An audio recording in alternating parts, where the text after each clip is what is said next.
Hey guys, तो आज मैं एक south Korean romantic movie explain करने वाली हूँ। इस मूवी की IMDb रेटिंग है 7.6 और 90% गूगल यूजर्स ने इस मूवी को लाइक किया है। वीडियो स्टार्ट करने से पहले आप सभी से गुजारिश है कि चैनल को सब्सक्राइब करके बेल आइकन जरूर से प्रेस कर लीजिएगा और वीडियो अगर थोड़ी सी भी पसंद आ जाती है तो लाइक करके कमेंट में एक थम्स अप भी दे दीजिएगा।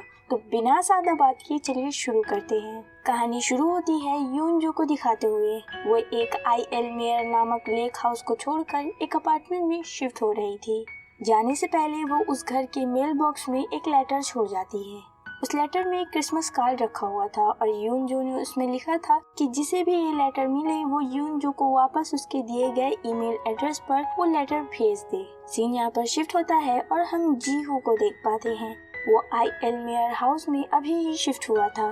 जीहू को मेल बॉक्स में यूनजो का लेटर मिलता है जिसे पढ़कर वो थोड़ा सा हैरान हो जाता है। दरअसल ये घर जीहू की आंट ने ही डिजाइन किया था और वो पहला बंदा था जो इस घर में रहने के लिए आया था और उसने ही इस घर का नाम IL मेयर रखा था। हैरान कर देने वाली बात ये भी थी कि यूनजो ने लेटर में डेट 21 दिसंबर 1999 लिखा हुआ था।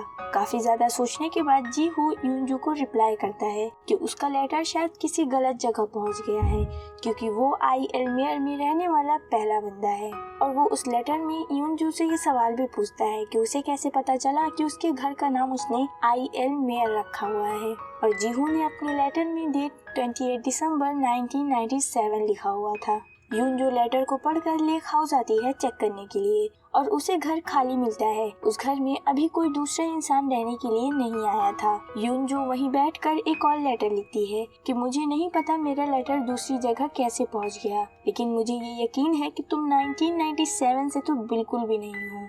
यूनजो उसी मेल बॉक्स में उस लेटर को डाल देती है और दोबारा से वो लेटर जीहू के पास पहुंच जाता है। जीहू यूनजो को फिर से एक लेटर लिख के बताता है कि उसके लेटर अभी भी उसके पास आ रहे हैं और इस बार उसने लेटर में डेट 1998 डाली हुई थी क्योंकि नया साल लग गया था। अगले दिन यूनजो इन सभी के बारे में अपनी दोस्त से बताती है। उसे इस बात पर जरा भी यकीन नहीं होता है कि कोई बंदा 1998 से उसे लेटर भेज रहा है। अब रात को यूनजो लेटर के बारे में ही सोच रही थी, तभी उसकी दोस्त उसे कॉल करके बताती है कि बाहर बर्फ गिर रही है। यूनजो रूम से बाहर आकर देखती है तो बाहर सच में बर्फ गिर रही थी। इन दोनों को बात करते करते 2 साल पुरानी एक बात याद आ जाती है कि किस तरह से इन दोनों को 2 साल पहले स्नो की वजह से क्लर फ्लू हो गया था। बर्फ वाली बात याद आने पर यूनजो जीहू को एक और लेटर लिखती है। इस लेटर में वो जीहू से कहती है कि अगर वो सच में 1998 से है तो 9 जन 1998 को बर्फ गिरने वाली है और इसी दौरान उस एरिया में एक नेस्टी वायरस भी फैलने वाला है, तो उसे थोड़ा ध्यान रखना होगा। अब 9 जन 1998 को सच में काफी ज्यादा स्नोफॉल होती है और जीहू को यूनजो के बात पर यकीन हो जाता है। जीहू उसे एक लेटर लिखकर थैंक्स बोलता है वायरस के बारे में वार्निंग देने के लिए। उसकी वजह से वो बीमार नहीं पड़ा। तो दरअसल यूनजो के द्वारा भेजे हुए लेटर्स उस मेल बॉक्स की मदद से 2 साल पीछे पास्ट में जीहू के पास पहुंच जा रहे थे और इन दोनों को ही इस बात पर यकीन नहीं हो रहा था। एक दिन जीहू अपने दोस्त के साथ एक कंस्ट्रक्शन साइट पर जाता है और इस बिल्डिंग को देखकर उसे यकीन हो जाता है कि यूनजो सच बोल रही है क्योंकि ये वही बिल्डिंग थी जिसमें यूनजो अभी प्रेजेंट टाइम में रहा करती थी। अब इस बार यूनजो मेल बॉक्स के पास जाकर उसमें अपना हेयर बैंड ही रख देती है और ये हेयर बैंड जीहू के पास पहुंच जाता है, जिससे इन दोनों को ही यकीन हो जाता है कि ये दोनों ही अलग अलग समय से हैं और इस मेल बॉक्स के थ्रू ये दोनों कनेक्ट हो चुके हैं। यूनजो का एक बॉयफ्रेंड भी था जिसका नाम था पार्क और पार्क कैलिफोर्निया में रहा करता था। काफी लंबा समय बीत चुका था लेकिन पार्क ने यूनजो को एक भी कॉल नहीं की थी, तो यूनजो खुद ही पार्क के पास कॉल करती है और पार्क का कॉल एक लड़की रिसीव करती है। उसकी आवाज सुनकर यूनजो फौरन ही कॉल को कट कर देती है। यूनजो उस लड़की की आवाज सुनकर काफी ज्यादा दुखी हो जाती है। दूसरी तरफ जीहू जो कि एक आर्किटेक्चर का स्टूडेंट था, वो अपने लास्ट सेमेस्टर में ही अपनी पढ़ाई को छोड़ देता है। ऐसा उसने अपने पिता की वजह से किया था क्योंकि उसके पिता के साथ उसके संबंध इतने अच्छे नहीं थे। यूनजो अब अपनी प्रैक्टिस कर रही थी। दरअसल वो एक वॉइस एक्टर थी। प्रैक्टिस करते हुए उसे याद आता है कि उसके दोस्त ने उसे एक टेप रिकॉर्डर दिया था जिसे उसने स्टेशन पर खो दिया था, तो वो जीहू को ये सारी बातें बताकर 11 फ़रवरी को स्टेशन पर जाने के लिए बोलती है। जीहू अब स्टेशन पर पहुंच जाता है लेकिन वो थोड़ा लेट हो गया था, तो उसके सामने ही यूनजो अपना रिकॉर्डर भूलकर मेट्रो पर चली जाती है। जीहू उस रिकॉर्डर को वहाँ से उठा लेता है और वो मेल बॉक्स के थ्रू उसे वापस लौटा देता है। इसके बदले में यूनजू उसे 2 तोहफे भेजती है, एक फिश और एक एयर मफ। अब अगले दिन जीहू जब अपने काम पर था तो उसका एक दोस्त उसके पास आकर उसे बताता है कि उसके पिता प्रोफेसर हान की तबीयत काफी ज्यादा खराब है और वो इस समय पर हॉस्पिटल में है। ये बात जानने के बाद जीहू यूनजू से पूछता है कि क्या उसके पिता के नाम से फ्यूचर में कोई बुक है। यूनजू लाइब्रेरी में जाकर जीहू के पिता की वो बुक ढूंढ निकालती है और उस बुक से उसे पता चलता है कि जीहू के पिता की मौत 1998 में ही होने वाली है। वो लाइब्रेरी से फौरन ही निकलती है। वो जल्द से जल्द उस बुक को जीहू के पास पहुंचाना चाहती थी, लेकिन रास्ते में उसका एक छोटा सा एक्सीडेंट हो जाता है और उसे एक दिन के लिए हॉस्पिटल में रहना पड़ता है। हॉस्पिटल से लौटकर जब तक वो उस बुक को जीहू के पास पहुंचा पाती है तब तक जीहू के पिता गुजर गए होते हैं। अपने पिता को खो देने के बाद ही जीहू को उनके प्यार की अहमियत पता चलती है और वो अब काफी ज्यादा दुखी था। यूनजू अब कुछ दिनों के लिए अपनी मम्मी पापा के पास चली जाती है। इस दौरान वो जीहू को एक भी लेटर नहीं भेज पाती। जीहू को यूनजू के लेटर की आदत पड़ चुकी थी। उसका लेटर न आते देख वो स्टेशन पर जाकर उससे मिलने का फैसला करता है। जीहू अब स्टेशन पर जाकर यूनजू के बिल्कुल बगल में ही बैठ जाता है और उसका दिया हुआ एयर मफ निकाल कर पहन लेता है। यूनजू उसे जरा भी नहीं पहचान पाती है क्योंकि उस समय पर वो उसके बारे में कुछ भी नहीं जानती थी। ट्रेन पर चढ़ने से पहले यूनजू कुछ ग्लव्स को देखती है जिसे वो खरीदना चाहती थी, लेकिन बिना खरीदे ही वहाँ से चली जाती है। जीहू ये बात यूनजू को लेटर के थ्रू बताता है कि उसने उसे पहली बार देखा। अपने मम्मी पापा के घर से लौटने के बाद यूनजू लेटर लेने के लिए मेल बॉक्स के पास आती है और इस बार उसे लेटर के साथ एक गिफ्ट भी मिलता है जिसमें ग्लव्स रखे हुए थे। अब अगले दिन लेटर में यूनजू जीहू को पार्क में जाने के लिए बोलती है और उसका मूड फ्रेश करने के लिए वो सब उससे करवाती है जो कि उसने किया था जब वो IL मेयर में रहा करती थी। जीहू भी यूनजू को एक जगह पर भेजता है जहाँ पर वो अक्सर वाइन पीने के लिए जाया करता था। यूनजू को वहाँ पर जाकर 2 साल पुरानी एक वाइन मिलती है जिसे जीहू ने ही 1998 में रखा था। तो ये दोनों लेटर्स के द्वारा एक दूसरे का सुख दुख बांटने लगे थे और कुछ आदतें भी जो कि ये लोग फ्री टाइम में किया करते थे। जीहू यूनजू को लेटर के द्वारा एक बेहतरीन पास्ता भी बनाना सिखाता है। अब इस बार जीहू लेटर में यूनजू से मिलने के लिए पूछ लेता है। यूनजू मिलने के लिए रेडी हो जाती है और वो जीहू को कोरल ब्रिज पर मिलने के लिए बुलाती है। दरअसल कोरल ब्रिज वो जगह थी जहाँ पर यूनजू हमेशा से ही रहना चाहती थी। उसे वो जगह बहुत ही ज्यादा पसंद थी। तो जीहू अब 1998 के समय में ये बात नोट कर लेता है कि उसे 2 साल बाद 2000 के समय में यूनजू से मिलना है। तो फाइनली एक हफ्ते के बाद यूनजू बीच पर पहुंच जाती है। बीच पर उसे एक घर बनता हुआ नजर आता है।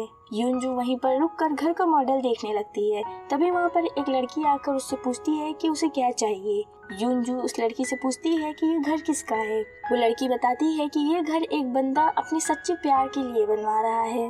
उस लड़की से बातचीत करने के बाद यूनजू बीच पर ही जीहू का इंतजार कर रही थी। इंतजार करते करते शाम का समय हो जाता है, लेकिन जीहू अभी भी वहाँ पर नहीं आता। यूनजू ये बात जब जीहू को बताती है तो उसे काफी ज्यादा हैरानी होती है कि कैसे वो 2 साल बाद इतनी जरूरी मुलाकात भूल गया। वो काफी ज्यादा सोच में पड़ जाता है कि ऐसा उसके साथ पिछले 2 सालों में क्या हुआ कि वो यूनजू से मिलने के लिए नहीं जा पाया। अब नेक्स्ट डे यूनजू जब अपने ऑफिस में थी तो ब्रेक टाइम पर वो अपने कोवर्कर्स के साथ कैफे चली जाती है। उसी कैफे में यूनजू का बॉयफ्रेंड पार्क भी मौजूद होता है। वो एक लड़की के साथ था और ये दोनों अपनी एंगेजमेंट की बातें कर रहे थे। यूनजू ये सारी बातें सुन लेती है और उसे काफी ज्यादा बुरा लगता है। वो ये बातें जीहू को लेटर में लिखकर बताती है कि मुझे लगा मैं उसे भूल गई, लेकिन आज उसकी आवाज सुनकर मुझे फिर से उसकी याद आ गई। मैं उसे नहीं भूल सकती, प्लीज मेरी मदद करो उसे रोकने में। जीहू को ये लेटर पढ़कर काफी ज्यादा बुरा लगता है और वो उदास भी हो जाता है क्योंकि वो यूनजू को पसंद करने लगा था। जीहू अब अगले दिन ही यूनजू को देखने के लिए स्टेशन पर पहुंच जाता है। वहाँ यूनजू उसके सामने से ही आ रही होती है, लेकिन वो जीहू के पास नहीं बल्कि पार्क के पास चली जाती है और यहाँ पर जीहू को एहसास होता है कि वो यूनजू के लिए सिर्फ और सिर्फ एक अजनबी चेहरा है। इसके बाद जीहू काफी ज्यादा सोचने के बाद यूनजू को एक आखिरी लेटर लिखता है। उस लेटर में जीहू उसकी मदद करने के लिए तैयार था। वो यूनजू को सभी चीजों के लिए थैंक यू और गुड बाय बोलता है। मतलब ये जीहू का आखिरी लेटर था। इसके बाद वो यूनजू को कोई भी लेटर नहीं लिखने वाला था। आसान शब्दों में उसने अपने प्यार को त्याग दिया था, लेटर पढ़कर अगले दिन ही यूनजू आर्किटेक्ट के डिपार्टमेंट में पहुंच जाती है जीहू को ढूंढने के लिए। उस डिपार्टमेंट में उसे एक घर का मॉडल नजर आता है और ये वही मॉडल था जो बीच पर बन रहा था। यूनजू उस मॉडल के ड्राइंग को देख रही थी, तभी वहाँ पर बैठा हुआ जीहू का दोस्त उससे पूछता है कि क्या उसे कुछ मदद चाहिए। तो अब यहाँ पर खुलता है असली राज। तो दरअसल जीहू की मौत हो गई थी 1998 के ही समय में एक कार एक्सीडेंट की वजह से। और अब हम यहाँ पर एक फ्लैशबैक देख पाते हैं। 25 मार्च का दिन था 1998 का समय। पार्क और यूनजू एक कैफे में बैठे हुए थे। पार्क यूनजू से बता रहा था कि वो 3 सालों के लिए कैलिफोर्निया जा रहा है। वो यूनजू से भी उसके साथ चलने के लिए कहता है, लेकिन यूनजू अपने काम की वजह से उसके साथ चलने से मना कर देती है। जीहू पार्क को रोकने के लिए ही कैफे की तरफ जा रहा था। रोड क्रॉस करते समय उसका एक कार से एक्सीडेंट हो जाता है और वहीं पर उसकी मौत हो जाती है। यूनजू को अब सब कुछ याद आ चुका था कि उस दिन जीहू उसके सामने ही मरा था, लेकिन वो उसे पहचानती नहीं थी और उसे इस बात का एहसास होता है कि ये सब उसकी ही गलती है, क्योंकि उसने ही पार्क को रोकने के लिए जीहू से कहा था।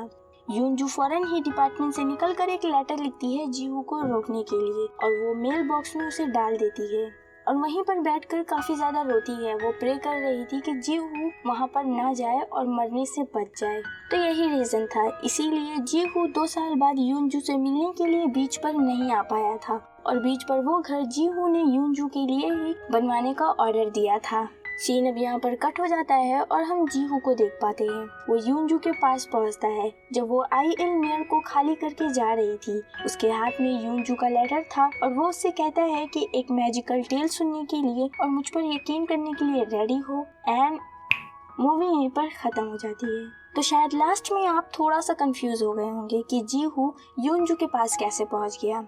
तो हुआ ये होगा कि जीहू को 1998 में वो लेटर मिल गया और वो कभी यूएडा गया ही नहीं, जिसकी वजह से उसकी मौत भी नहीं हुई। ये बात उसने याद रखी होगी और 1 साल बाद 1998 में जब यूनजू उस घर को खाली कर रही थी तो वो वहाँ पर पहुँच जाता है, क्योंकि जीहू को पता था कि यूनजू आईएल मेयर को छोड़कर कब जा रही है। सो आई होप अब आपका कोई भी कंफ्यूजन नहीं होगा। अगर कोई भी कंफ्यूजन होगा तो कमेंट सेक्शन में जरूर से पूछ लीजिएगा और अगर वीडियो पसंद आई होगी तो लाइक, कमेंट, शेयर और सब्सक्राइब करना मत भूलिएगा। नेक्स्ट वीडियो लेकर जल्दी आऊंगी, तब तक के लिए stay tuned. Thank you, bye bye.